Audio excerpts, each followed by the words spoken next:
Hello students, welcome to learn and prep. And today हम जो chapter start करने वाले हैं वो है नेशनलिज्म इन इंडिया। यूरोप में किस तरीके से नेशनलिज्म आया, लोगों ने किस तरीके से वो फीलिंग्स जनरेट करी टुवर्ड्स द नेशन। अब वही की वही सेम फीलिंग कहाँ पर हमें देखने को मिलेगी इस चैप्टर के through, nationalism in India.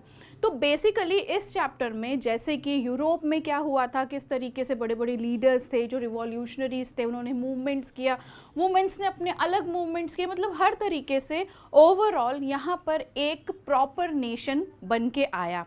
India का केस तो सारी दुनिया ही जानती है कि किस तरीके से ब्रिटिशर्स ने इंडिया को कैप्चर किया, वहाँ पर अपने राइट्स, रूल्स एंड रेगुलेशंस हर तरीके से बनाए, अपनी ही ज़मीन पे किस तरीके से लोगों ने टैक्स पे किया, हर एक एक चीज़ इस चैप्टर के थ्रू हम देखेंगे। और मेनली किस तरीके से जो स्वराज है, जो इंडिपेंडेंस है, वो इंडिया में आया आफ्टर अ लॉन्ग स्ट्रगल, ये सारी चीज़ें होने वाली हैं। तो फटाफट से हम इस चैप्टर को स्टार्ट करते हैं। पहली चीज़ तो ये है कि द फर्स्ट वर्ल्ड वार, जो हमारा पहला टॉपिक है, जो first world war and the खिलाफत नॉन कॉरपोरेशन मूवमेंट, तीन चीज़ें हैं यहाँ पे। फर्स्ट वर्ल्ड वार अलग है, खिलाफत एंड नॉन कॉरपोरेशन, ये सारे मूवमेंट्स रहे, ये सारे हमको पता ही हैं। बस बेसिकली हम यहाँ पर एक दूसरे से कैसे ये रिलेशन में रहे, रिलेटेड रहे, वो देखने वाले हैं। तो फर्स्ट वर्ल्ड वार से स्टार्ट करते हैं। Led to a huge increase in defence expenditure which was financed by war loans and increasing taxes. जितना भी वार का खर्चा इंडिया से बाहर गया वो किस तरीके से गया, भाई इंडिया में पैसे तो थे नहीं, कहाँ से लोग पैसे से सेटिस्फाई होते या फुलफिल करते अपनी नीड्स एंड वांट्स। हाँ, ये अपनी नीड्स एंड वांट्स को सेटिस्फाई नहीं कर पा रहे हैं, वहाँ पर दूसरी तरफ क्या हो रहा था, यहाँ से वहाँ के लिए पैसे जा रहे थे, जिससे कि जो इंडिया है वो और ज़्यादा डेप्थ में चला गया, ठीक है, कर्जे में चला गया, जिसकी वजह से कस्टम ड्यूटीज़ को रेस किया गया, जितनी भी ड्यूटीज़ थी उस समय पे। और एक नई चीज़ हुई introduce, that was the income tax. Income tax को इंट्रोड्यूस किया गया, जिसमें जो भी पर्सन जितनी भी इनकम अर्न करेगा, रेवेन्यू जनरेट करेगा, वो जो कुछ भी उसका पर्सनल पर्सपेक्टिव है, उससे वो कितना परसेंट अपनी इनकम का एज दी टैक्स देगा। तो दो चीज़ें यहाँ पर हम देख रहे हैं। पहली चीज़ हमारी क्या है, कस्टम ड्यूटीज़ को और बढ़ा दिया गया, और दूसरा एक और टैक्स को इंट्रोड्यूस किया गया, that was what, the income tax. Villagers were called upon two supply soldiers and the force recruitment. पहला हमने देख लिया custom duty, second income tax, third है हमारा फोर्स रिक्रूटमेंट, जिससे अब यहाँ पर लोगों में क्या होने लग गया था, they were having the feeling of anger. और ये एंगर ऐसा वैसा नहीं था कि हाँ ठीक है आज गुस्सा आया कल हम शांत हो गए, बिल्कुल भी नहीं था। Already people were in that situation that they were unable to pay any kind of money to the other persons who were the Britishers at that time, who were having each and every control towards the life of the people, ठीक है। दूसरी ओर यहाँ पर क्या था, जब ये चीज़ों से भी नहीं संभल पा रहे थे तो यहाँ पर आ गया था वर्ल्ड वार वन, जिसको कहा गया बहुत ज़्यादा चेंजेस लेकर आया। अब ये चेंजेस इंडिया में भी देखने को मिले, ऑब्वियसली, भले India was not the part of the war, but still each and every single thing has been faced by India as well. तो यहाँ पर अब लोगों में ऑलरेडी गुस्सा तो इन चीज़ों को लेके था ही, जब ब्रिटिशर्स ने ये सारी चीज़ें और इंट्रोड्यूस कर दी तो लोगों का जो गुस्सा है वो और ज़्यादा ऊपर चढ़ गया। ये जो गुस्सा रहा ये बहुत ज़्यादा फ्रूटफुल रहा फॉर द पीपल, दो दे वर, बहुत सारी कैजुअलिटीज़ रहीं, हर चीज़ों में डिवीजन हुआ, हर चीज़ हुई, लेकिन एक फ्रूटफुल रिजल्ट के तौर पे क्या निकला, दैट इंडिया गॉट इंडिपेंडेंट। वो कैसे मिली वो सारी चीज़ें हम अभी साइमल्टेनियसली देखेंगे। From 1918 to 1921, crops failed, resulting in acute food shortage.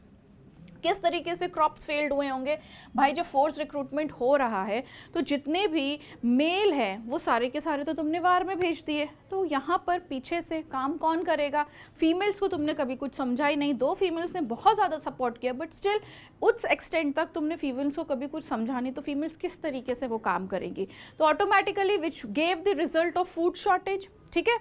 There was an influenza epidemic in which 12 to 13 million people perished as a result of famines and the epidemic.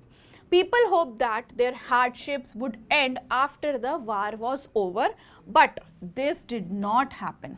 तो यहाँ पर चलो ठीक है, बहुत से लोग मारे भी गए, ये सारी चीज़ें हुई, लेकिन कहीं ना कहीं the people were having this kind of hope that कि यहाँ पर किसी ना किसी तरीके से we are going to get something very much beneficial. They thought that कि वार के बाद हमें ये सारी चीज़ें हो सकता है क्या हो, हमारे लिए चेंजेस लेकर आए, और वो चेंजेस कैसा, पॉजिटिव नोट पे. लेकिन यहाँ पर वो उनने जो सोचा था वो बिल्कुल भी वैसा नहीं हुआ था. उल्टा जो चीज़ें थी, जो कंडीशंस थी, वो और ज़्यादा बढ़ गई. द आइडिया ऑफ सत्याग्रह, तो यहाँ से आता है इंडिया में एक चेंज लेने के लिए, एक माइंड जो होता है वो चेंजिंग सिनेरियो आता है. जो पहला मूवमेंट यहाँ पर चालू होता है दैट वाज दी सत्याग्रह. महात्मा गांधी, जैसा कि हम सब जानते हैं, वो साउथ अफ्रीका से लौटे थे इंडिया में, और इंडिया की जब उन्होंने सिचुएशन देखी eight that time, he was the only person who was the, you can say, पहला सोशल रिफॉर्मर आया ऐसा सामने जिसने पूरे देश के लोगों की थिंकिंग बदल दी. तो यहाँ से जब साउथ अफ्रीका से महात्मा गांधी इंडिया को लौटते हैं तो वो इंडिया को जैसा छोड़ के गए थे और जब वो वापस आते हैं तो बहुत ज़्यादा चेंज देखते हैं. अब ये चेंज किस तरीके से, जो भी उनके माइंड में था, जो थिंकिंग उनके माइंड में थी towards the nation, that nation should be like this, क्योंकि वो साउथ अफ्रीका में ऑलरेडी बहुत सारे कारनामे करके आए थे. दो वहाँ पर वो पढ़ने गए थे, प्रैक्टिस करने गए थे, बट स्टिल वहाँ पर भी उन्होंने अपना, यू कैन से, अपनी एक इम्पॉर्टेंस दिखाई थी. Same when he came back to his country, जब वो दूसरे की कंट्री में ये सारी चीज़ें दिखा सकते हैं तो अपनी कंट्री में जब वो लौट रहे हैं तो ऑब्वियसली बंदा जो होगा वो परेशान होगा कि भाई ये क्या हो रहा है हमारी कंट्री में, ये क्या तरीके का सिनेरियो चल रहा है.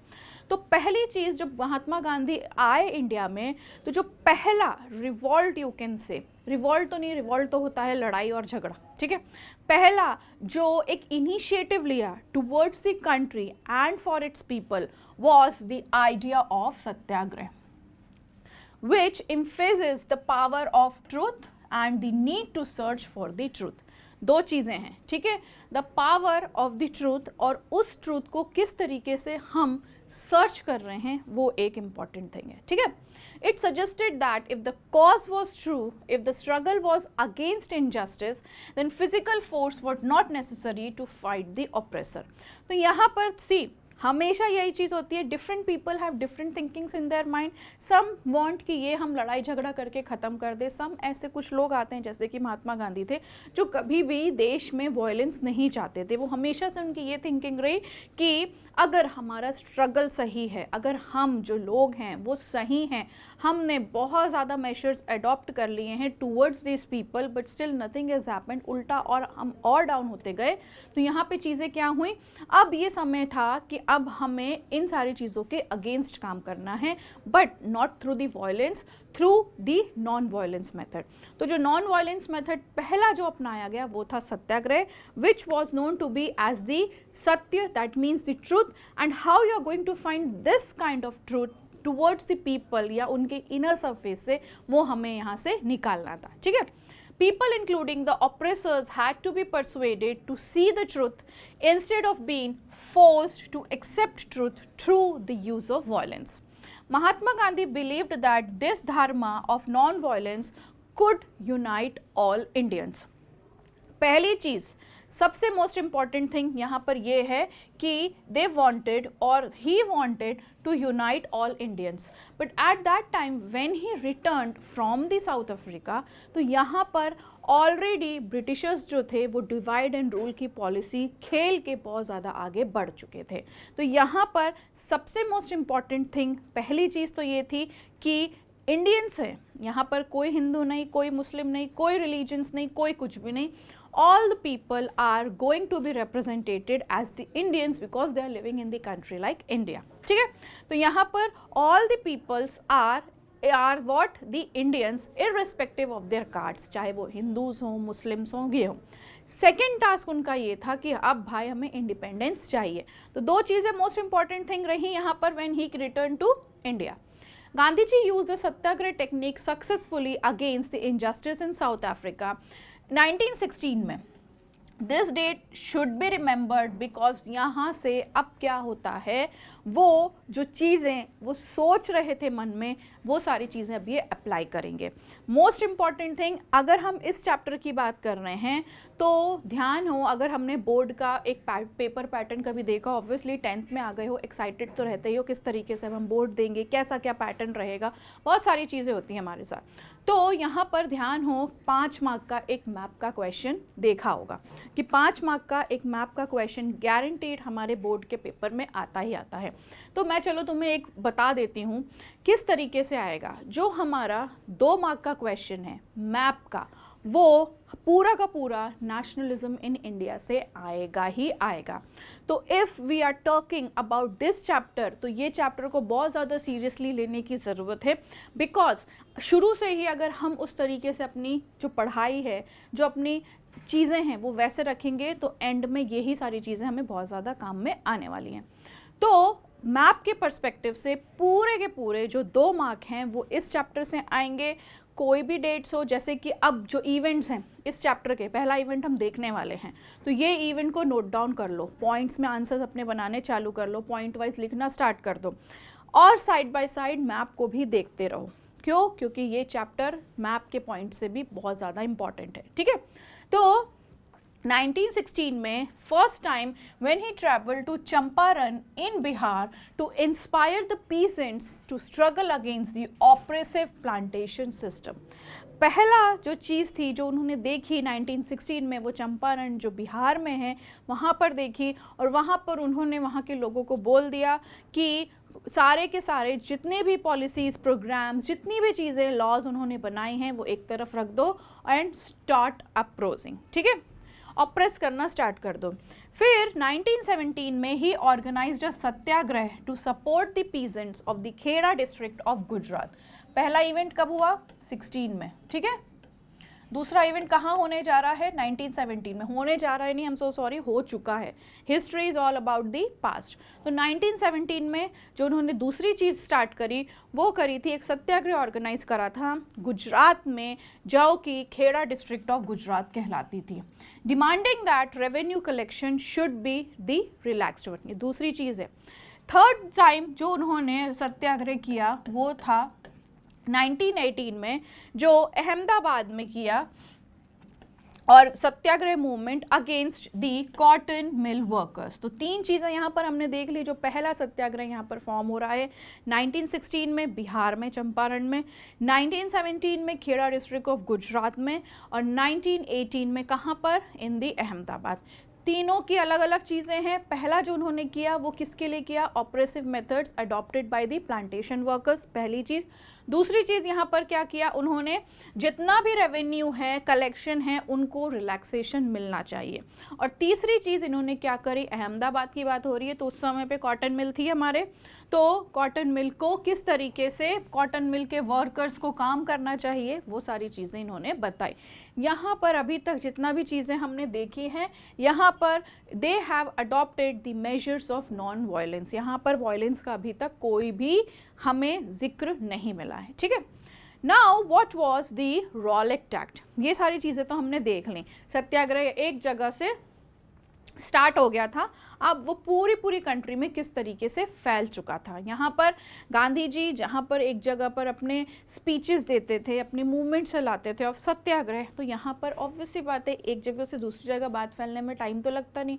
हाँ भाई, लेकिन एक चीज़ हो सकती है कि उस समय पे मोबाइल फ़ोन्स और इतनी ज़्यादा कनेक्टिविटी नहीं होती थी, नेटवर्क्स नहीं होते थे, बट स्टिल जो इन्फॉर्मेशन मोस्ट इंपॉर्टेंट इन्फॉर्मेशन थी वो फिर भी बहुत जल्दी ही पहुँच जाती थी। सोर्सेज वहाँ पर उस समय पर इतने सारे होते थे। ठीक है, तो रॉलेट एक्ट क्या था? तो ये तो बताने की ज़रूरत नहीं है क्या था, क्योंकि हम बचपन से ये पढ़ते आ रहे हैं। हाँ, बचपन से मतलब 5th-6th क्लास से हम यहाँ पर ये रॉलेट एक्ट पढ़ चुके हैं कि क्या था। तो शुरुआती अगर हम देखें तो रॉलेट एक्ट क्या था? एक ऐसा एक्ट था जो गवर्नमेंट, कौन सी गवर्नमेंट? ब्रिटिश गवर्नमेंट ने towards the people of the country, and eight that time Indians की ही बात हो रही है, तो इंडियंस पे लगा दिया था कि जितने भी मूवमेंट्स कोई भी करता हुआ कहीं पे भी कंट्री में दिख गया तो सबसे पहले उसको उठा के जेल में डाल देना।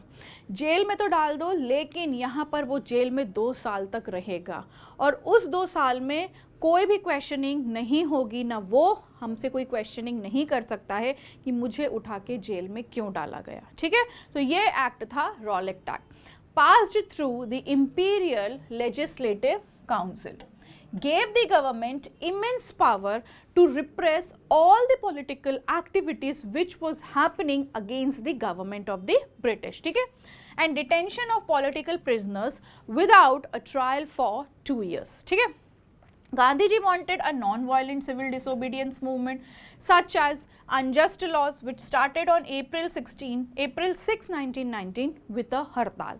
Rallies were organized in various cities. तो यहाँ पर क्या होने लग गया, जितनी भी चीज़ें थी गांधी जी वांटेड, शुरू से ही वो नॉन वायलेंस पे ही चले हैं, वायलेंस में नहीं होने दूंगा, ना मुझे करना है, मैं जो भी चीज़ें रहेंगी वो पीसफुली ही करूँगा। अब हड़ताल कर रहे हैं, मूवमेंट्स कर रहे हैं, तो different people have different thinkings. जहाँ पर एक जो थे कि वो सिंपली गांधी जी के अकॉर्डिंगली चल रहे थे, but there were other peoples as well who were not at all interested in all these kinds of hartal. They just wanted कि ब्रिटिशर्स को हम किस तरीके से यहाँ से बाहर फेंकें। तो यहाँ पर जब तक तो वायलेंस नहीं रहेगा तब तक कुछ भी चीज़ें पॉसिबल नहीं हो सकती। तो दो चीज़ें साइमल्टेनियसली चल रही थी, एक जगह पर हड़ताल, रैलीज, मूवमेंट्स वो चल रही थी, और एक जगह पर पूरे के पूरे वायलेंस चल रहा था। जहाँ पर गांधी जी ने दूसरा मूवमेंट जब लॉन्च किया, that was the civil disobedience movement.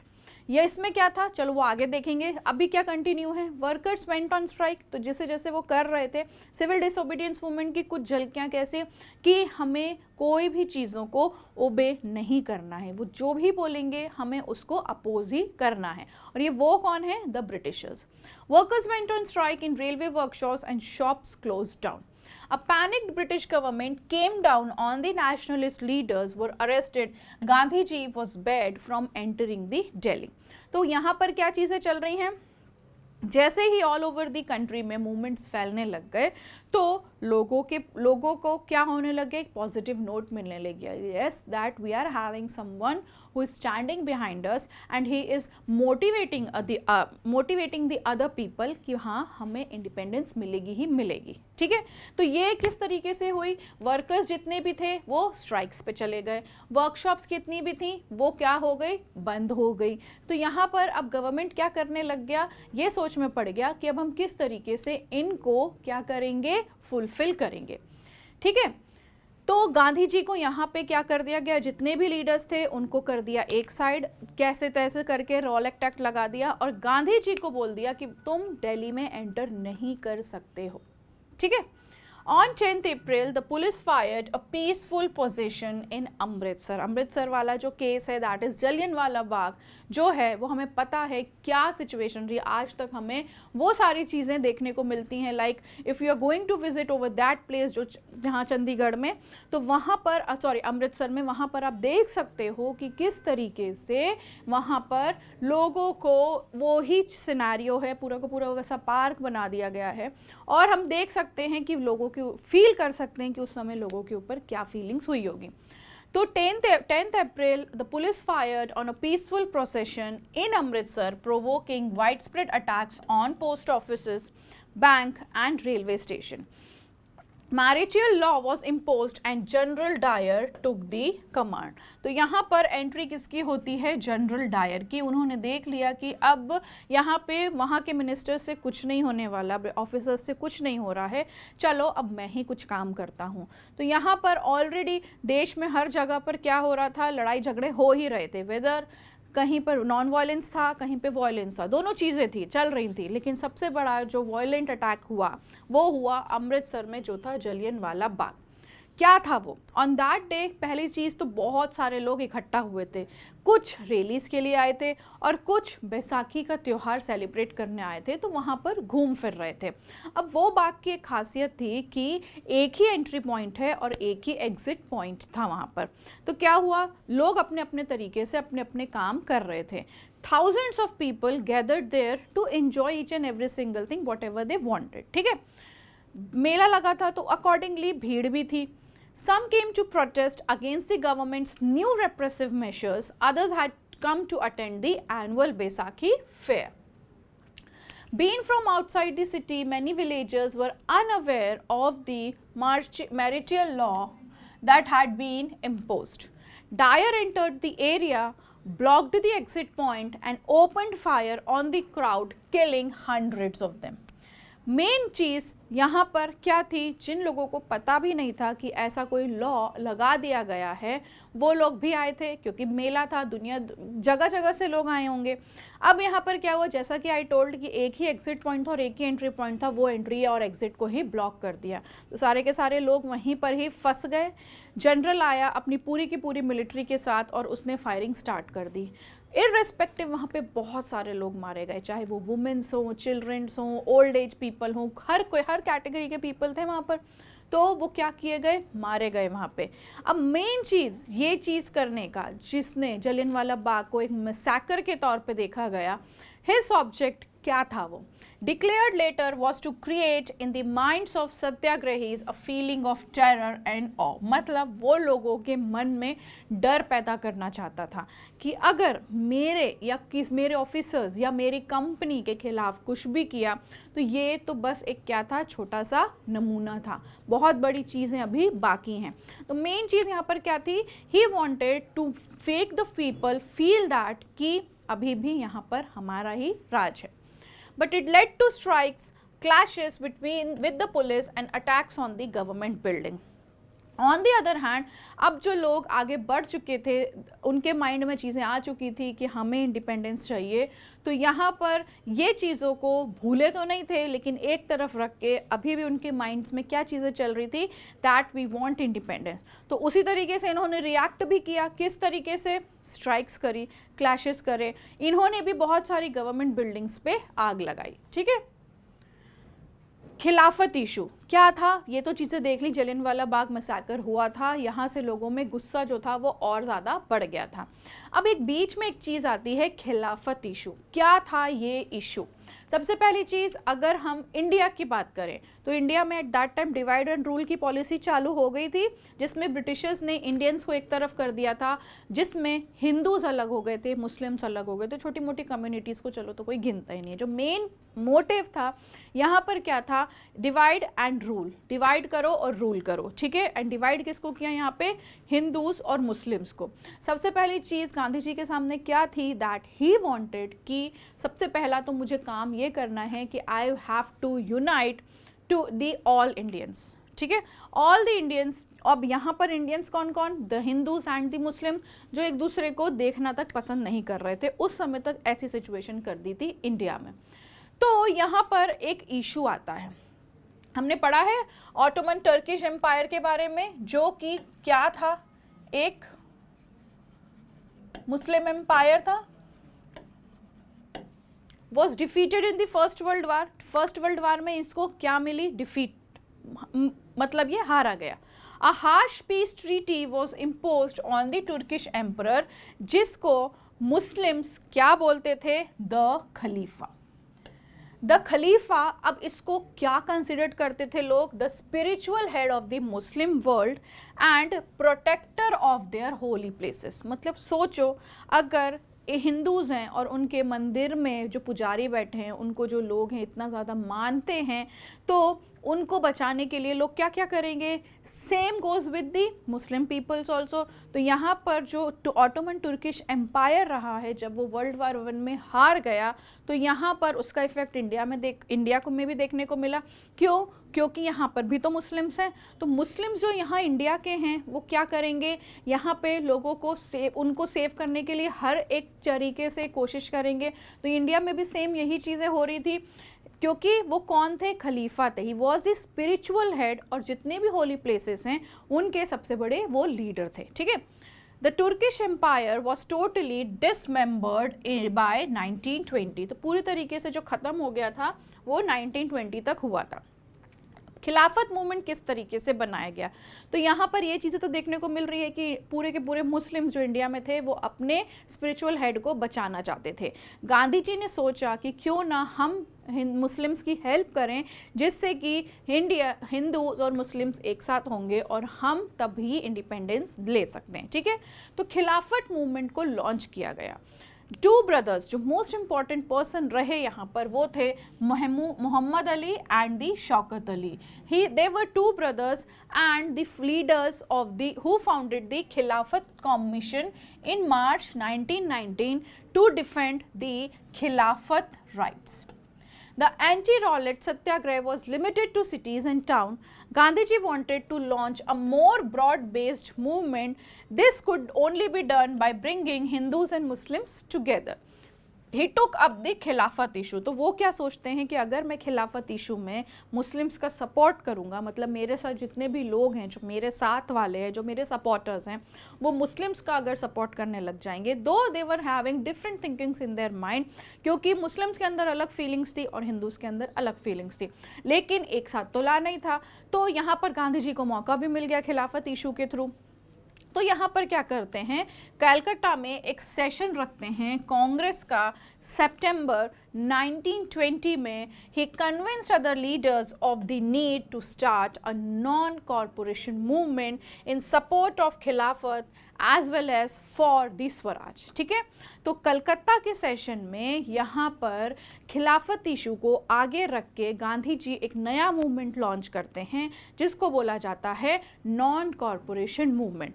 क्योंकि ऑलरेडी यहाँ पर जितने भी उनके मूवमेंट्स रहे वो छोटी छोटी सिटीज़ और टाउन्स में ही रहे हैं, जिससे बहुत ज़्यादा फ़ायदा मिला, but still things were very much different. अभी जो क्या बोलते हैं ना अपन कि जो एक एंड था वो अभी बहुत ज़्यादा दूर था, लेकिन यहाँ पर वो एंड तक आने के लिए इनको बहुत ज़्यादा मेहनत करनी ही पड़ेगी.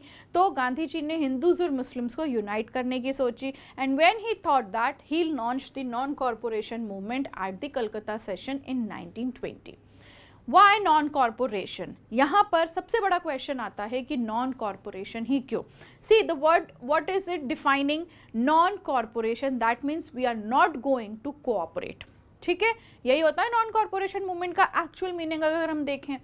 तो यहाँ पर हिंद स्वराज जो बुक गांधी जी ने, महात्मा गांधी ने लिखी है, हिंद स्वराज, क्वेश्चन आ सकता है, the famous book written by Mahatma Gandhi in the year 1909 was what? तो क्या होगी वो? हिंद स्वराज, जिसमें यहाँ पर गांधी जी ने डिक्लेयर किया कि जो ब्रिटिश का रूल था वो जब ही इस्टेब्लिश हो पाया जब ब्रिटिशर्स को किसका कोऑपरेशन मिला? इंडियंस का कोऑपरेशन मिला.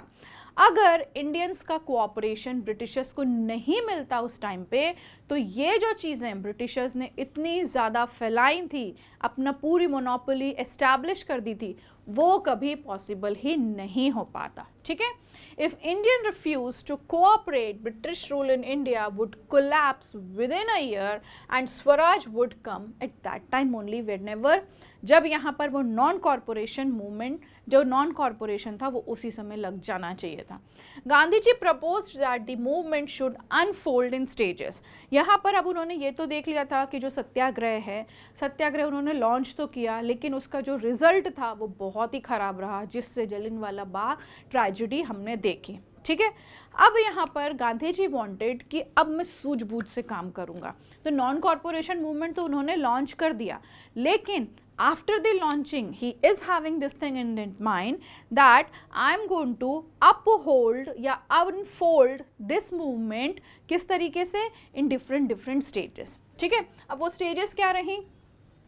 It should begin with the surrender of the titles of that the government awarded and a boycott of civil services. तो पहली चीज़ जो इन्होंने बोली वो क्या बोली कि सबसे पहले जितने भी टाइटल्स मिले हुए हैं किसी भी पर्सन को जो इंडियन है गवर्नमेंट के थ्रू, एंड दैट टाइम वो कौन सी government? From the British government.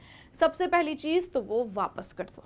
ठीक है, दूसरी चीज़ जितनी भी सिविल सर्विसेज हैं, आर्मीज़ हैं, पुलिस हैं, कोर्ट्स हैं, and legislative council, schools and foreign goods, सारी की सारी चीज़ें भाई हमें तुम्हारी नहीं चाहिए. ठीक है, in the Congress session at Nagpur in December 1920, ये दूसरा सेशन है भाई, याद रखना. पहला सेशन कलकत्ता में हुआ था जिसमें खिलाफत मूवमेंट के साथ चीज़ें क्या हुई थी, खिलाफत इशू लॉन्च किया गया था।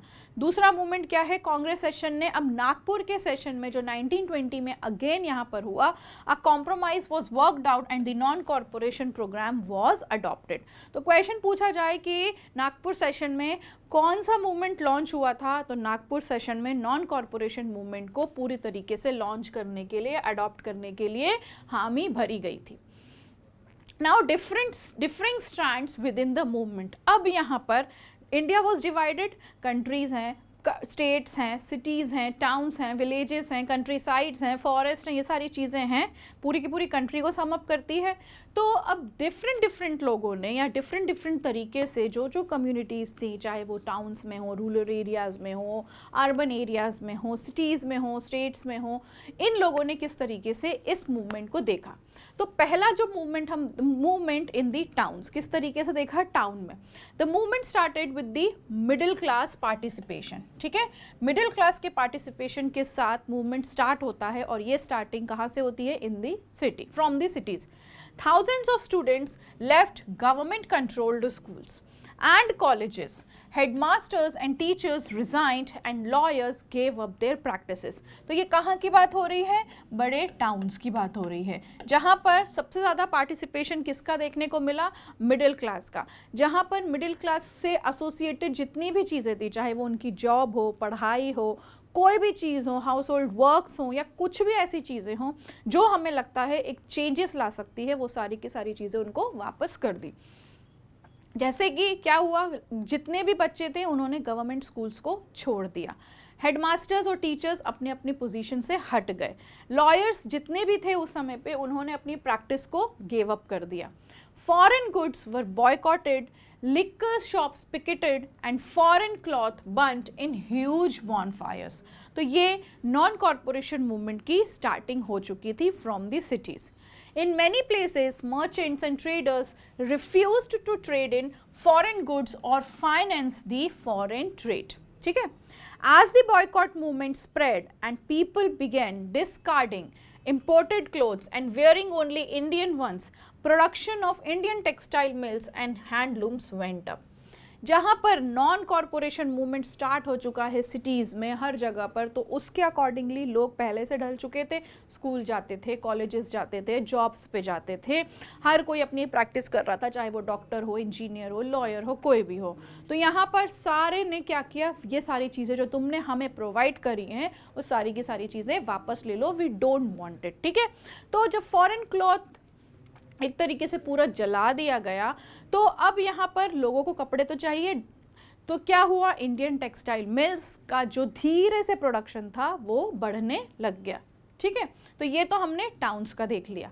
अब cities, movement in this cities gradually slowed down.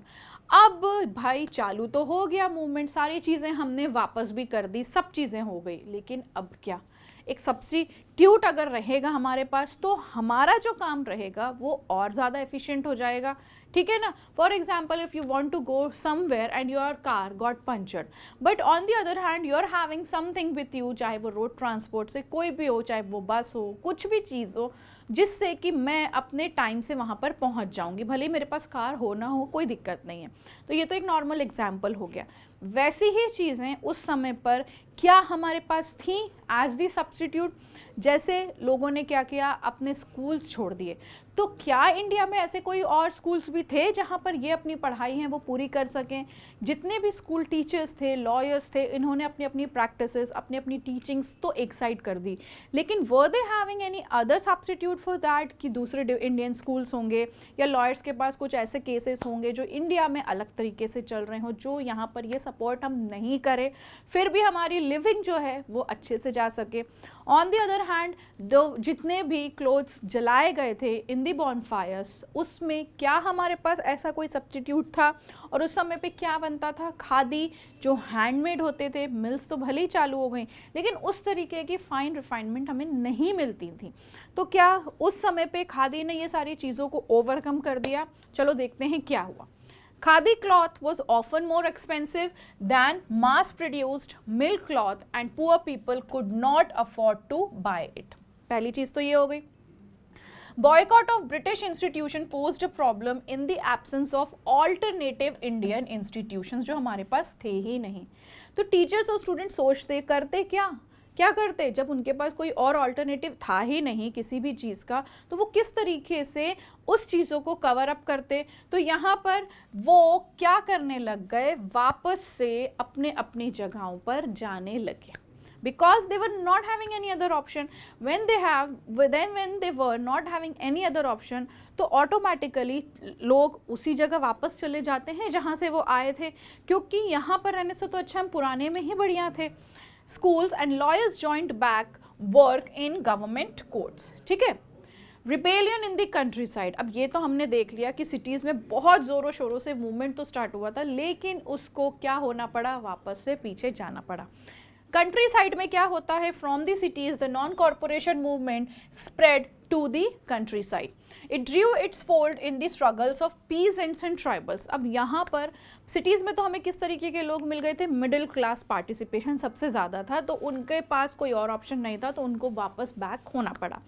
लेकिन यहाँ पर अब जो कंट्री साइड में है, मेनली वो कौन से लोग दिखेंगे हमें, either they will be the peasants or they will be the tribals. In Awadh, peasants were led by Baba Ramchandra. The movement here was against the taluqdars and landlords. यहाँ पे सिचुएशन थोड़ी सी डिफरेंट थी। यहाँ पे already the people were struggling, और ये struggling किसके तौर पे थी, पीजेंट्स और ट्राइबल्स की जो स्ट्रगलिंग थी वो टूवर्ड्स किसके थी, against the taluqdars and the landlords who have already demanded from peasants exorbitantly higher rents and the variety of other sexes, ठीक है, जो टैक्सेस भी हम कह सकते हैं। The peasant movement demand destruction of revenue, abolition of bigar and social boycott of repressive landlords. तो main जो इनकी थिंग्स थी, they wanted from the government या फ्रॉम द गांधी जी, क्योंकि उन्होंने मूवमेंट लॉन्च किया है, तो वहाँ उनके लीडर से मेन जो चीज़ थी वो ये थी कि सबसे पहली चीज़ तो हमारे रिडक्शन करो भाई, जो हम रेवेन्यू यहाँ से जनरेट कर रहे हैं बट स्टिल हम सारे के सारे पैसे दे देते हैं। बेगार, अबॉलिशन ऑफ बेगार करो। Social boycott of oppressive landlords, जितने भी थे वो सारी हमारी कंडीशंस हैं। तो क्या होता है, इन जून 1920 Jawaharlal Nehru began going around the villages in Awadh. अब जवाहरलाल नेहरू क्या करते हैं, धीरे से अब इन मूवमेंट्स को किस तरीके से देखा जाए, सबसे पहले तो देखा जाएगा कि क्या है ये मूवमेंट। तो जब वो जाते हैं अवध में, बातें करते हैं विलेजर्स से and trying to understand the grievances, by October the Oudh Kisan Sabha was set up headed by Jawaharlal Nehru, Baba Ramchandra and few others, ठीक है। तो यहाँ पे किसान औध सभा का इनॉग्रल होता है, जिसमें मेन लोग कौन कौन होते हैं, जो हेड होते हैं वो थे जवाहरलाल नेहरू, बाबा रामचंद्र और जितने भी अदर उनके जो छोटे मोटे लीडर्स होंगे। In many places, local leaders told peasants that Gandhiji had declared that no taxes were to be paid and was to be redistributed among the poor. तो पहली चीज़ तक तो सही थी कि यहाँ पर हम कोई ना कोई भी टैक्स हम लोगों को नहीं देंगे, लेकिन क्या कभी गांधी जी ने ये बोला कि जो भी पैसा आएगा वो गरीबों में बांट दो, ये चीज़ें कभी नहीं बोली गई। तो पहली मिसअंडरस्टैंडिंग तो related to the non corporation movement from the countryside people यहाँ पर जनरेट हो गई थी। The name of the Mahatma was being invoked to sanction all actions and aspirants. जहाँ पर every time Gandhi ji had this thing in their mind कि मुझे non corporation movement या कोई भी मूवमेंट में स्टार्ट करूँ, कभी भी वायलेंस नहीं चाहिए, वहाँ पर गांधी जी के जो थिंकिंग्स थी उसको मैनिपुलेट करके अपने तरीके से लोग अब क्या करने लग गए, फैलाने लग गए। तो पहली चीज़ तो हमने देख ली, चलो टैक्सेस का उन्होंने बोला, लेकिन क्या उन्होंने कभी बोला कि पुअर्स को पैसे नहीं देना है। तो यहाँ पे उनका जो नाम था वो अलग तरीके से डिस्ट्रीब्यूट हो रहा था। ट्राइबल्स किस तरीके से थे, tribal peasants interpreted the message of Mahatma Gandhi and the idea of Swaraj in yet another way. अब ट्राइबल्स अलग तरीके से सोचने लग गए कि गांधी जी ने जहाँ से स्टार्ट किया, और वो इन्फॉर्मेशन होते होते होते होते ट्राइबल्स के पास पूरी की पूरी तरीके से किस तरीके से गई, मैनिपुलेट होके, ठीक है। जिस तरीके से लोगों ने सोचा कि हाँ हम ये पर्टिकुलर पोजीशन या पर्टिकुलर हम उस तरीके से कर सकते हैं, उस तरीके से हम इसको मैनिपुलेट करेंगे।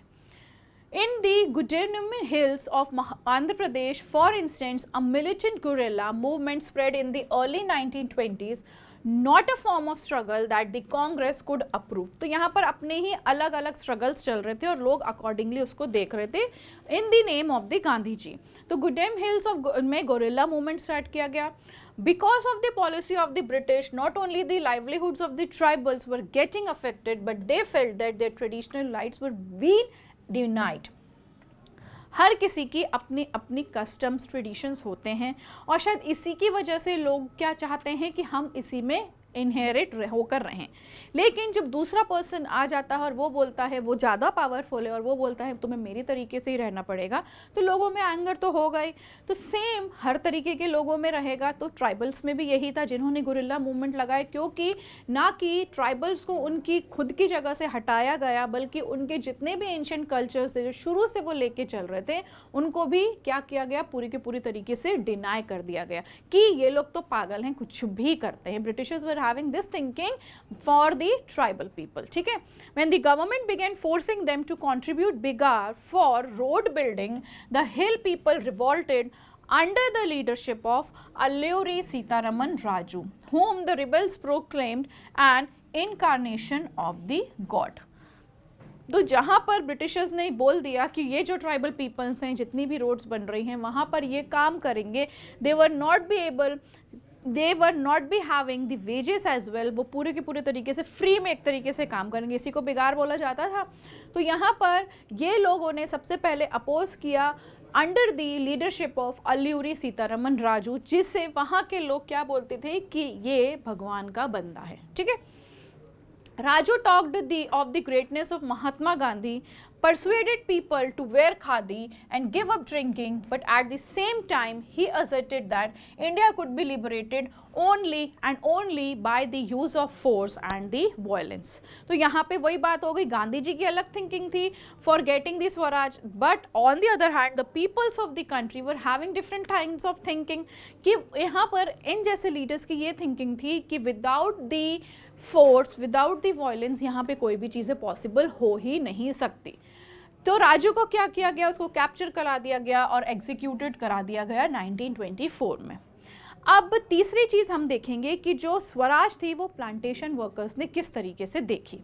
For plantation workers in Assam, freedom meant the right to move freely in and out of the confined space in which they were enclosed, and it meant retaining a link with the village from which they had come. तो यहाँ पे स्वराज किस तरीके से plantation workers of Assam ने देखी. पहली चीज़ तो they were not allowed to move freely from one place to another, उनको सिर्फ और सिर्फ प्लांटेशन में ही रहना है. तो सबसे पहली चीज़ तो फ्रीडम उनके लिए तो ये थी, प्लस उनको उनके घर वापस जाना था जो कि आसपास के गाँव से ये लोग आते थे. तो ये चीज़ें किस तरीके से इन्होंने देखी. Under the inland emigration act of 1815, तो एक इनलैंड एमिग्रेशन एक्ट लगाया गया 1815 में जो बनाया गया था, जिसमें क्या बताया गया था कि जो प्लांटेशन वर्कर्स हैं were not permitted to take leave the tea gardens without permission, and in fact they were rarely given such permission. ठीक है. When they heard of the non-corporation movement, तो फैल तो हर ही जगह से गया था, हर तरीके से हर लोग उसको देखने लग गए थे. अब वो मेन चीज़ गलती उनकी भी नहीं थी, किसकी, पीपल्स की, क्योंकि हर कोई कहीं ना कहीं किसी न किसी तरीके से चीज़ों को सफ़र ही कर रहा था. तो जहाँ पर उनको एक रे ऑफ होप दिखती है तो वहाँ पर वो अकॉर्डिंगली काम करने लग जाएंगे. तो ये क्यों अकॉर्डिंगली काम करेंगे, because they were having this thing in their mind कि हमें इंडिपेंडेंस चाहिए, चाहे वो प्लांटेशन वर्कर्स हों, चाहे वो ट्राइबल पीपल्स हों, चाहे वो मिडिल क्लास लोग हों, हर तरीके से यहाँ पर लोग उसको देख रहे थे, जहाँ से वो अपनी अपनी जो चीज़ें हैं जहाँ पर वो फोर्सफुली काम कर रहे थे वो ना करना पड़े. तो इमिग्रेशन एक्ट के अंदर 1859 के अंदर क्या था कि जो प्लांटेशन वर्कर्स थे वो अलाउड नहीं थे to move freely, they are not allowed to go outside also, वहीं पे रहेंगे, वहीं पे काम करेंगे और वहीं पे हर चीज़ करेंगे. व्हेन दे हियर्ड, अब उन्होंने जब नॉन कॉर्पोरेशन मूवमेंट को देखा, सुना कि भाई ऐसा भी कोई मूवमेंट चल रहा है बाहरी दुनिया में, तो thousands of workers defied the authorities, left the plantation and headed home. तो यहाँ पर क्या हुआ, उनके अंदर एक जोश आने लग गया कि अब हमें स्वराज मिलेगा, इंडिपेंडेंस मिलेगी, तो हम यहाँ पर क्यों रहें, हम रादर देन वर्किंग हियर हम क्यों ना इसका पार्टिसिपेशन करें, पार्टिसिपेटेड हों. They believed that Gandhi Raj was coming and everyone would be given their land in their own villages. तो यहाँ पर इन्होंने अपने तरीके से ये ले लिया कि गांधी राज आ रहा है, अब हमें हमारे जो लैंड्स हैं वो वापस मिलेंगे और हम फिर फ्रीली रह पाएंगे. They however never reached their destination. Stranded by the way by a railway and steamer strike, they were caught by the police and brutally beaten up. या तो मारे दिए जाते थे या इतनी तरीके से मार दिए जाते थे कि अगली बार वो ये सारी चीज़ें करने के लिए सोचेंगे भी नहीं.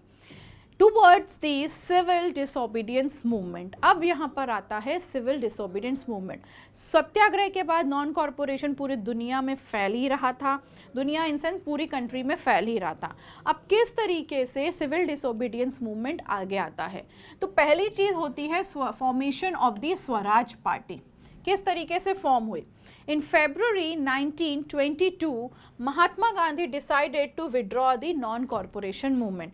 20 में लॉन्च करने के बाद 2 साल के अंदर उन्होंने देख लिया कि ये जो चीज़ें चल रही हैं ये तो मैंने कभी बोली ही नहीं थी कि वॉयलेंस करो, यहाँ से वहाँ भाग जाओ या जो भी चीज़ें थी, तो ये तो मैंने कभी बोली ही नहीं थी. तो यहाँ पर अब गांधी जी के मन में ये ख्याल आता है कि अब मैं इस मूवमेंट को क्या करूँगा, पूरी की पूरी तरीके से विड्रॉ कर दूँगा. ठीक है. He felt the movement was turning violent in many places and satyagrahis needed to be properly trained before they would be ready for the mass struggle. ठीक है. Within the Congress, some leaders were by now tired of mass struggle and wanted to participate in election of the provisional councils. तो यहाँ पर अब क्या हुआ, लोगों में एक एंथुसियाज्म बढ़ गया, मोटिवेटेड रहने लग गए लोग. तो अब क्या चाहते थे जो बड़े बड़े लीडर्स थे उस समय पे, दे वांटेड कि हम अब इलेक्शंस, जो प्रोविजनल इलेक्शंस होंगे उनमें as a very much important part play करेंगे. तो ये तो थिंकिंग चल रही थी हमारे इंडियन लीडर्स की, लेकिन अभी भी गवर्नमेंट किसकी चल रही थी? ब्रिटिशर्स की ही चल रही थी. दे फेल्ट दैट, अब यहाँ पे दे कौन है? जितने भी हमारे लीडर्स हैं इंडिया के.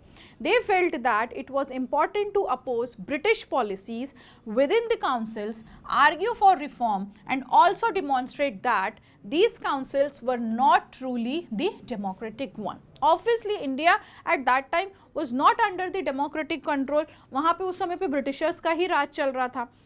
C.R. Das and Motilal Nehru, उन्होंने उस समय पे क्या फॉर्म किया? स्वराज पार्टी फॉर्म करी with in the Congress to argue for a return to council politics. ठीक है. Factors which shaped Indian politics towards the late 1920s. और क्या क्या factors रहे? The first was the effect of the worldwide economic depression, जो 29 और 30 के बीच में था. 1929-30 के बीच में था, जहाँ पर एग्रीकल्चरल प्राइजेस जो थे वो फॉल फ्रॉम 26 एंड पूरी के पूरी तरीके से घट गए थे, खराब हो गए थे, पूरी तरीके से कोलैप्स हो गए थे 1930 तक, क्योंकि इकोनॉमिक डिप्रेशन चालू हो गया था, जहाँ पर यूएस में सबसे ज़्यादा आया, लेकिन उसके इफेक्ट्स ऑब्वियसली बात है जो इससे रिलेटेड कंट्री होगी उसमें भी देखने को मिलेगा ही मिलेगा. As the demand for agricultural goods fell and exports declined, peasants found it difficult to sell their harvest and pay for their revenue. Second क्या था? British constituted a statutory commission under sir John Simon set up in response to the nationalist movement. जो भी movements चल रहे थे वहाँ पर एक अलग कमेटी बिठा दी जाती है by the Britishers under the guidance of sir John Simon. और ये क्या हुई? द कमीशन, जो ये कमीशन सेट करी गई थी, वहाँ पर मोस्ट इम्पॉर्टेंट थिंग, चलो ठीक है कमीशन बिठा दी गई, कर दी गई, कोई कुछ कर तो सकता ही नहीं था. सबसे ज़्यादा गुस्सा जब आया लोगों को, जब उसमें कोई भी इंडियन लीडर या मेंबर नहीं था.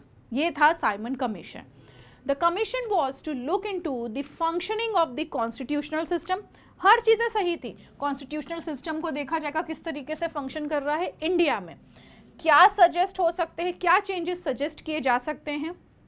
लेकिन इसमें सबसे बड़ी चीज़, भाई इंडिया में चल रहा है काम, इंडिया में चीज़ें चल रही हैं, तो इंडिया के लोग होंगे तभी तो वो बताएंगे कि ये चेंजेस हमें चाहिए. ऑलरेडी तुम सारी चीज़ें तो ख़राब कर ही चुके हो, कौन? ब्रिटिशर्स. लेकिन यहाँ पर मेन चीज़ अब क्या है? चेंजेस की अगर बात कर रहे हो तो वो चेंजेस कौन बताएगा? लीडर्स ही बताएंगे या हमारे लोग ही बताएंगे कि किस तरीके से ये चेंजेस हो सकते हैं. लेकिन इसमें ये सबसे बड़ी प्रॉब्लम थी, जो कमीशन तो बना दी गई लेकिन it did not have any single Indian member. सारे के सारे कौन थे? ब्रिटिशर्स थे। When the Simon Commission arrived in India, बना तो दिया था बाहर, लेकिन जब वो इंडिया में आया गया 1928 में, it was greeted with the slogan, क्या स्लोगन दिया गया कि साइमन गो बैक और go back Simon.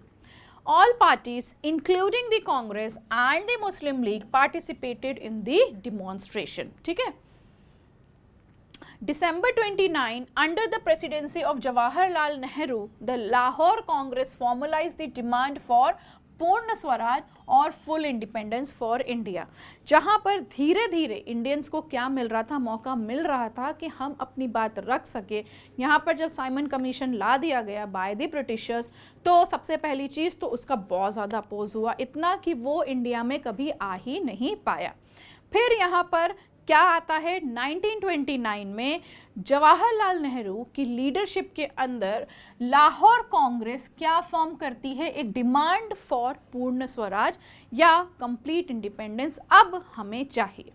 It was declared that 26th January 1930 would be celebrated as the Independence Day. ठीक है? When people were to take a pledge to struggle for complete independence. 29 में start हुई है और जनवरी 30 तक आते आते क्या कहला दिया जाएगा? ये हम इंडिपेंडेंस डे के तौर पे मनाएंगे और यहाँ पर हम क्या करेंगे? प्लेज लेंगे प्लेज फॉर कंप्लीट इंडिपेंडेंस। ठीक है। But the celebrations attracted very little attention, so Mahatma Gandhi had to find a way to relate this abstract idea of freedom. लेकिन जब इन्होंने यहाँ घोषणा तो कर दी, इन अनाउंसमेंट कर दिया कि अब हम 26 जनवरी को इंडिपेंडेंस डे मनाने वाले हैं, लेकिन बहुत से लोग ऐसे थे जो अभी भी इनके साथ नहीं थे, मतलब ये जो चीज़ थी वो इतना अटेंशन नहीं ग्रैब कर पाई। तो गांधी जी अब एक अलग आइडिया लेकर आएंगे, किस तरीके से कि अब हमको फ्रीडम किस तरीके से लेनी है। The salt march and the civil disobedience movement, जो सबसे ज़्यादा फेमस रहा है, दो चीज़ें रही। Mahatma Gandhi on 31 January 1930 sent a letter to the lord viceroy lord Irwin stating 11 demands. तो यहाँ पर जब उन्होंने देख लिया कि 26 जनवरी 1930 को हमें कुछ भी इतना ज़्यादा फ्रूटफुल नहीं हासिल हुआ है, तो अब यहाँ पे एक अलग मूवमेंट स्टार्ट होगा और वो था महात्मा गांधी के थ्रू 31 जनवरी 1930 को एक लेटर साइन करते हैं उस समय के जो वॉइस रॉय थे लॉर्ड इरविन को, जिसमें वो अपनी 11 डिमांड्स लिखते हैं। अब वो क्या क्या रहती है? Some of these were general interest, some were specific demands of different classes from industrialist to peasants, the most steering of all was the demand to abolish the salt tax. उन 11 डिमांड्स में से कुछ डिमांड्स तो ऐसी थी कि proper हमें क्या चाहिए, डिफरेंट क्लास के अलग अलग अपने डिमांड्स रहे, फिर इंडस्ट्रियलिस्ट और पीजेंट्स के अपने अलग डिमांड्स रहे जो गांधी जी ने वहाँ पर पब्लिश करे। जो मोस्ट एक जो डिमांड थी, जो वेस्ट डिमांड कहा जाती थी, वो थी abolition of the salt tax. He made the salt tax his target and called it the most repressive act of the British government. Mahatma Gandhi's letter was in a way an ultimatum, but Irwin was unwillingly to negotiate. तो यहाँ पर Irwin ने सोचा कि मैं तो कहीं कोई इंच नहीं करने वाला, तुम्हें जो करना है तुम कर लो।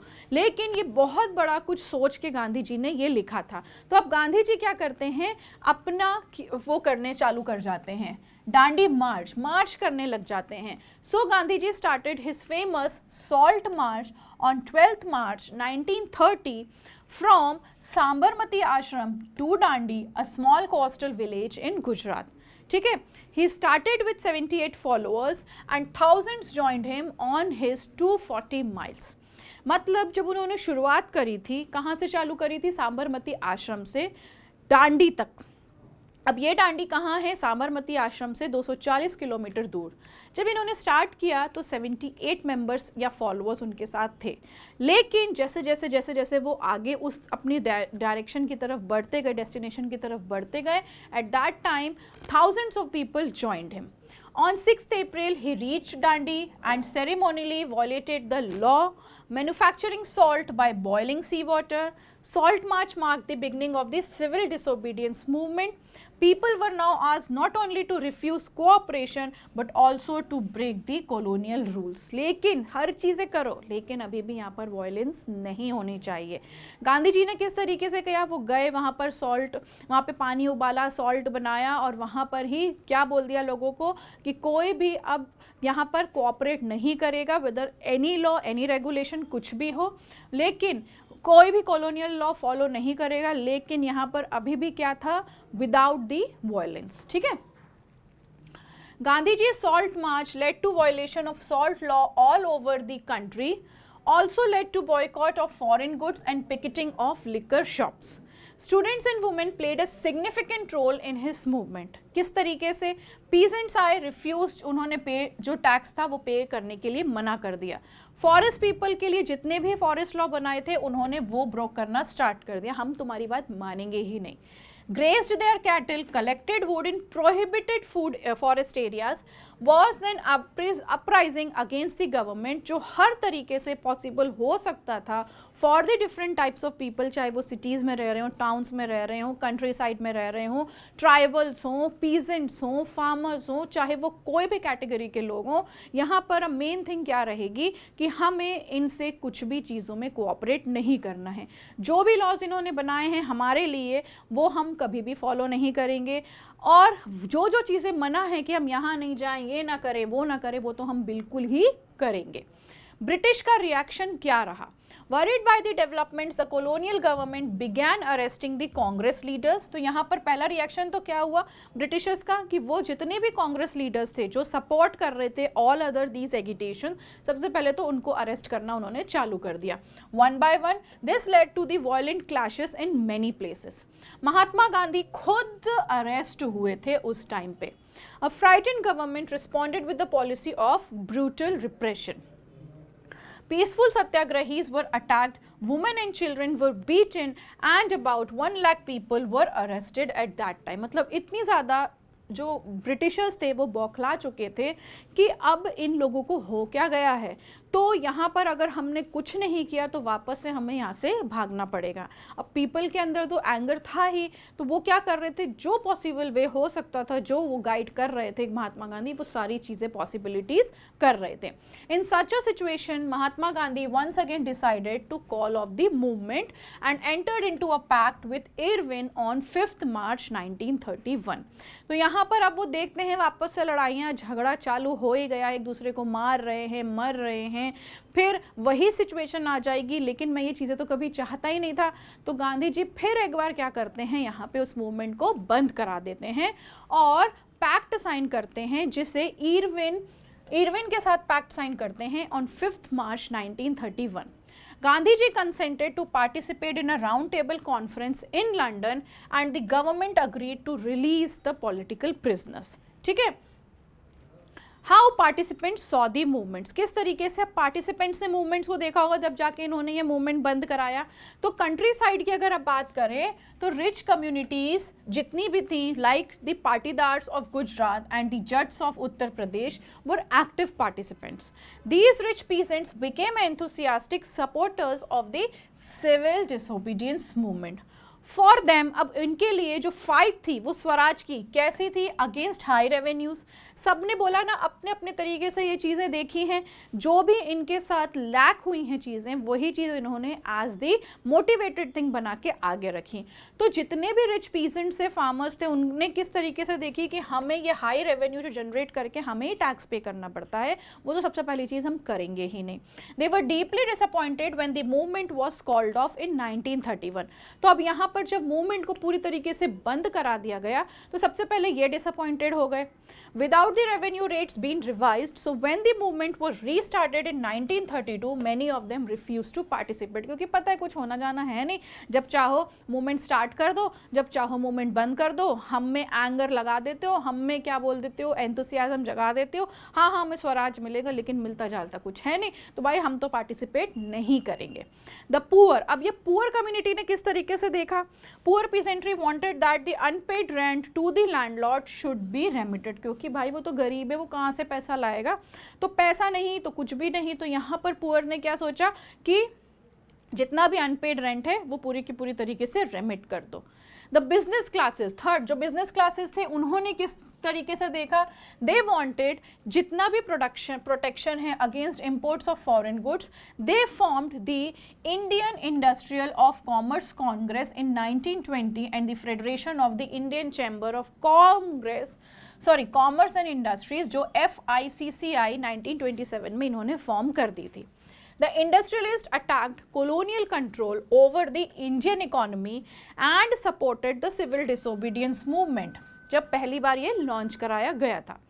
Most businessmen came to see Swaraj as the time when colonial restrictions on business would no longer exist and trade and industry would flourish without the constraints. तो बड़े बड़े जो बिजनेसमैन थे, जो मर्चेंट्स थे, जिन्होंने सोचा कि अब हमने ये सारी चीज़ें फॉर्म तो कर ली, लाइक FICCI उन्होंने फॉर्म कर ली थी, उन्होंने एक अपना कॉमर्स का एक अलग चेम्बर बना दिया था, एक अलग उनकी जो पॉलिसीज़ थी वो फ्रेम कर ली थी. सिविल डिसोबीडियंस मूवमेंट उन्होंने इस तरीके से देखा कि जितने भी टैरिफ्स हैं, रेगुलरिटीज़ हैं, जो बैरियर्स हैं इंपोर्ट्स के लिए, एक्सपोर्ट के लिए, वो हैं, वो सारे के सारे ख़त्म करे जाएंगे. But after the failure of the round table conference, business groups were no longer uniformly enthusiastic.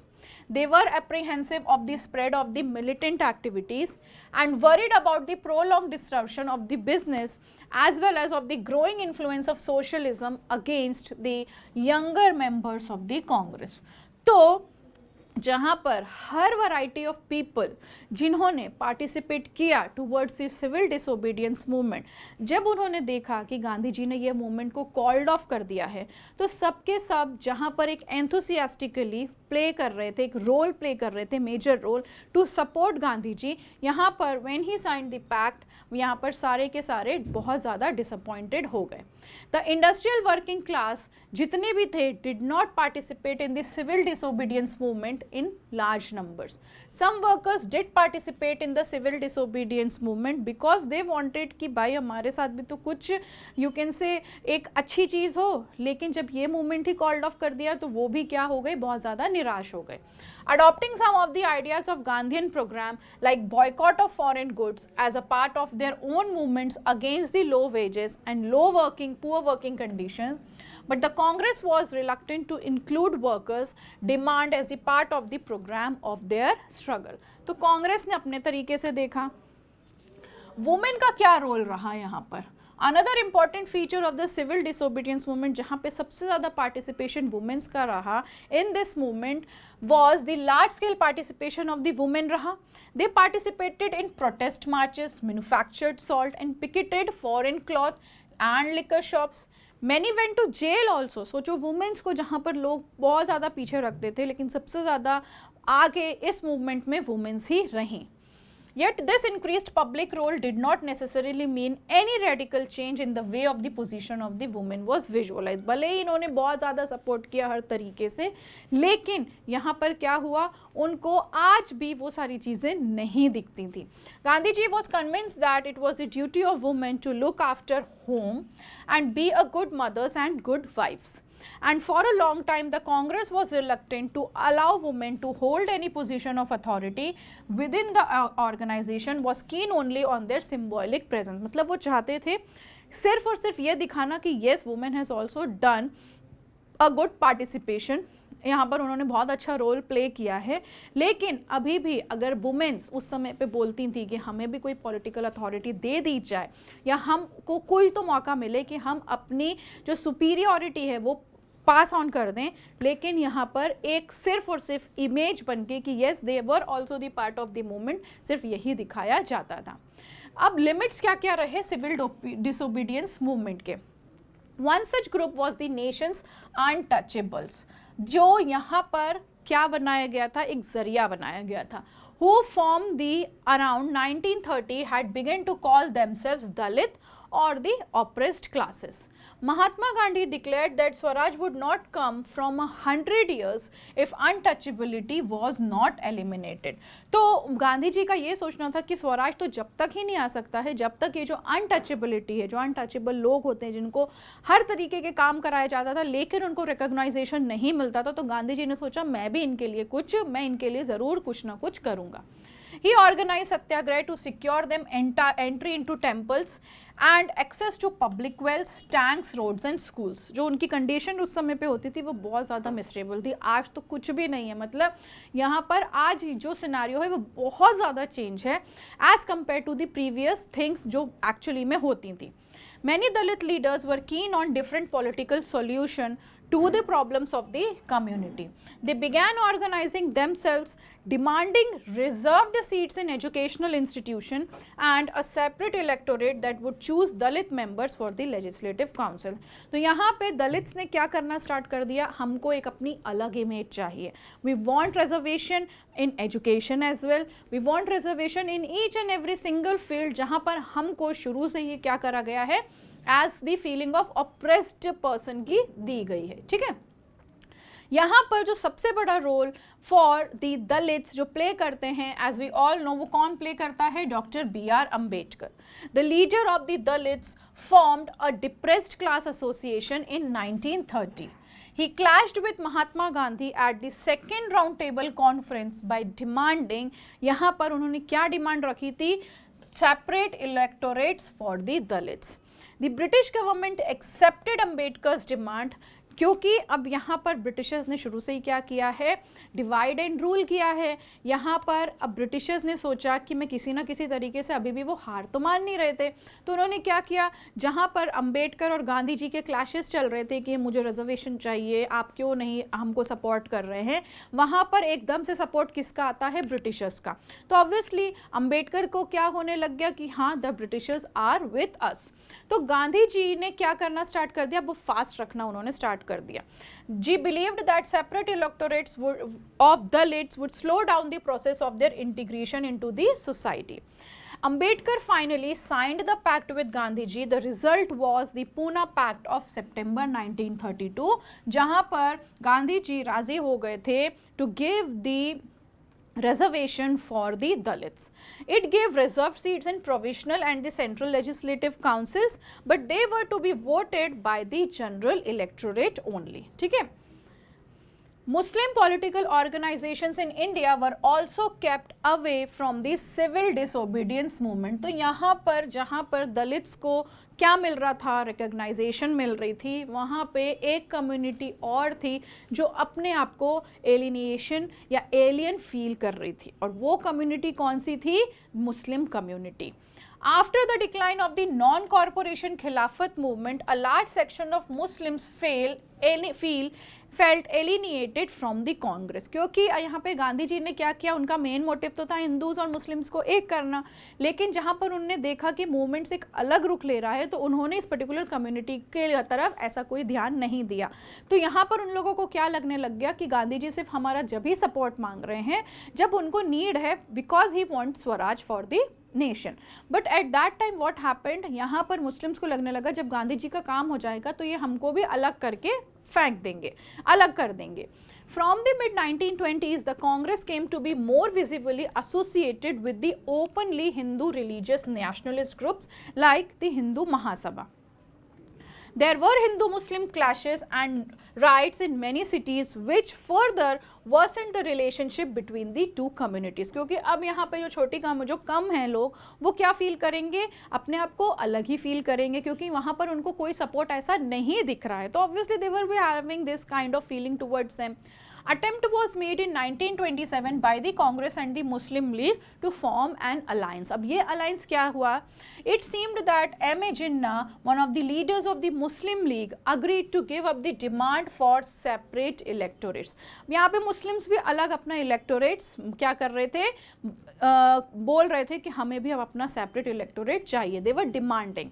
If Muslims were assured reserved seats in Central Assembly, representation in proportion to population in the Muslim dominated provinces जो mainly Bengal और पंजाब के थे, लेकिन यहाँ पर negotiations fail हुए 1928 में when M.R. Jayakar of the Hindu Mahasabha strongly opposed the efforts at the compromise. तो अब यहाँ पे क्या होता है, जो सिविल डिसोबीडियंस मूवमेंट होता है, started in an atmosphere of तो ये क्या होता है, पहली चीज़ तो distrust and suspicion between the two communities, कि यहाँ पर दोनों कम्युनिटीज़ को सबसे पहले तो एक दूसरे पे भरोसा ही नहीं था। अगर ये हमको बहला फुसला के जीत भी जाएंगे तो हो क्या, वो अपनी डिमांड जो हमने रखी है वो बाद में पूरी करेंगे। तो यहाँ पर same the thing was with Hindus as well. तो यहाँ पर ऑलरेडी दिमाग में ये जो चीज़ें थी कि ये हमसे अलग ही हैं, ये हैं वो हैं, और सारी चीज़ें जब प्रॉपर इलेक्टोरेट्स और इनकी डिमांड हो गई तो चीज़ें और होने लग गई कि ये लोग साथ में रह ही नहीं सकते हैं। Muslims feared that their culture and identity would be submerged under the Hindu majority dominance. तो यहाँ पर इनके मन में ये चीज़ें आने लगी। The sense of collective belonging. This sense of collective belonging came partially through the experience of united struggles. मतलब ऐसा नहीं है कि सिर्फ हिंदूज ने ही स्ट्रगल किया या मुस्लिम्स ने ही स्ट्रगल्स किया या दलित्स ने ही हर तरीके का स्ट्रगल या ऑप्रेसिव मेथड्स को हैंडल किया।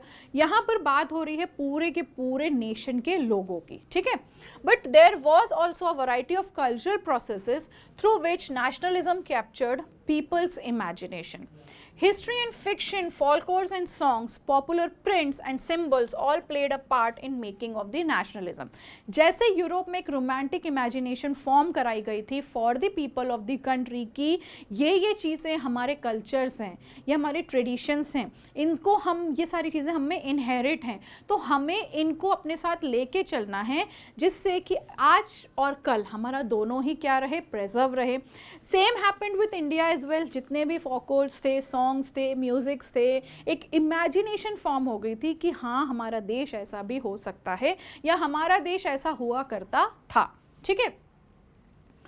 इमेज ऑफ भारत माता ये बनाई गई किस तरीके से, जैसे कि पर्टिकुलर नेशन में इमेजेस बनाई गई, लाइक जर्मन में जर्मेनिया बनाई गई, फ्रेंच में क्रिस्टीन को रखा गया. तो ऐसे ही the identity of India came to be visually associated with the image of Bharat Mata. ठीक है, एक फीमेल फिगर को ही लाया गया.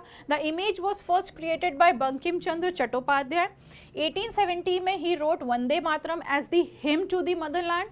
Moved by the Swadeshi movement, Abhindranath Tagore painted his famous image of Bharat माता. तो यहाँ पर इमेज क्रिएट हुई, पहली इमेज क्रिएट हुई 70 में. इन्होंने Vande Mataram as the hymn to the motherland लिख दिया और स्वदेशी मूवमेंट से इंस्पायर होकर अभिंद्रनाथ टैगोर ने पेंट करना स्टार्ट किया भारत माता की image. Devotion to this mother figure came to be seen as the evidence of one's nationalism. Revival of Indian folk, और किस तरीके से 19th सेंचुरी के आखिरी तक nationalist began recording the folk tale songs. किस तरीके से? These tales gave a true picture of tradition culture that had been corrupted and damaged by outside forces. तो जितनी भी चीज़ें जो outside forces like the Britishers आए थे, उन्होंने पूरी की पूरी चीज़ें करप्ट कर दी थी. अब वो चीज़ें वापस से लोगों के अंदर कैसे डालना है, तो यहाँ पर इंडियन फोल्कलोर ने बहुत ज़्यादा काम किया.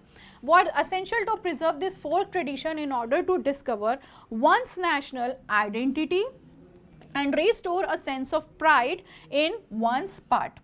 Bengal में Rabindranath Tagore and in Madras नाटेशिया Shastri made important contribution. मतलब हर कोई हर तरीके से अपने अपने तरीके से अब ये क्या कर रहा था, contribution दे रहा था, जहाँ पर वो क्या कर सकें, feelings of nationalism दे सकें. आइकन्स एंड सिंबल्स किस तरीके से हुए during the swadeshi movement in Bengal. A tricolour flag, जो पहला ट्राई कलर फ्लैग बनाया गया था वो कौन कौन से कलर का था, red, green and yellow design किया गया था. It had 8 lotuses representing 8 provinces of British India, a crescent moon which represented Hindus and Muslims. ठीक है.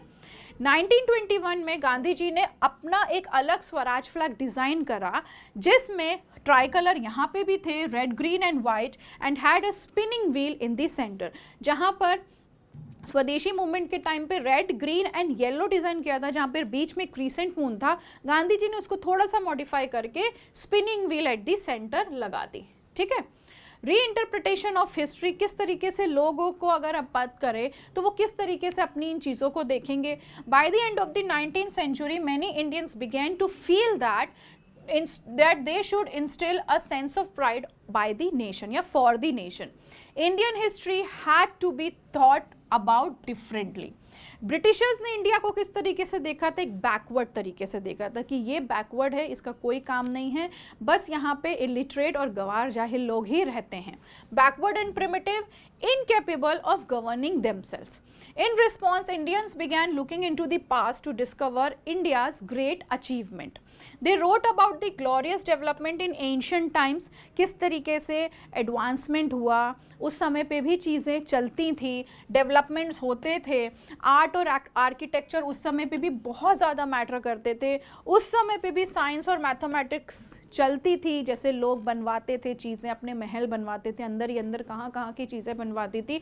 आज हम अगर कहीं देखते हैं तो हम भी इमेजिन करते हैं कि उस समय पे तो इतने लोग पढ़े लिखे नहीं थे, but still the architect is very much fine. जो थिंकिंग हुआ करती थी कि यहाँ से पानी यहाँ जाएगा, फिर कैनाल्स वगैरह वो सब उस समय भी हुआ करते थे.